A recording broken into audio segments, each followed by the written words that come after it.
మిత్రులకి నమస్కారం. నేను మీ విపిఆర్. జై హింద్ మిత్రులారా.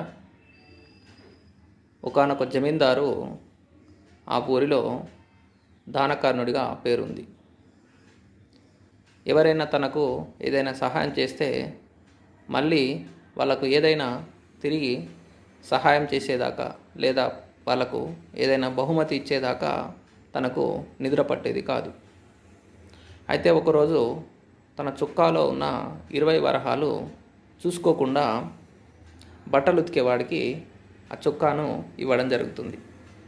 అయితే మర్నాడు ఆ బట్టలు ఉతికేవాడు వచ్చి, అయ్యా, మీ యొక్క జేబులో ఈ 20 వరహాలు మర్చిపోయారు, ఇదిగోనండి అని చెప్పేసి అంటాడు.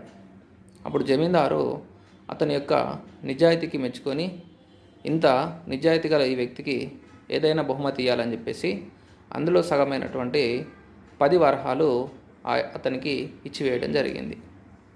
మళ్ళీ కొన్ని రోజులకు 10 వరహాలు ఉన్నటువంటి ఇంకొక చొక్కాను మిగతా బట్టలతో పాటు అతనికి పంపించడం జరిగింది. అంటే మర్చిపోయి పంపించడం జరిగింది.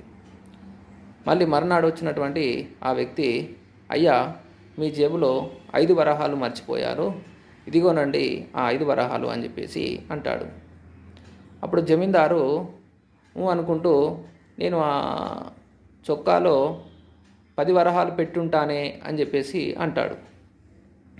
అయ్యా, మీరు ఎలాగూ అందులో నాకు సగం ఇస్తారు కాబట్టి ఆ 5 వరహాలు నేనే ఉంచుకొని మిగతా 5 వరహాలు మీకు ఇస్తున్నాను అని చెప్పేసి అంటాడు.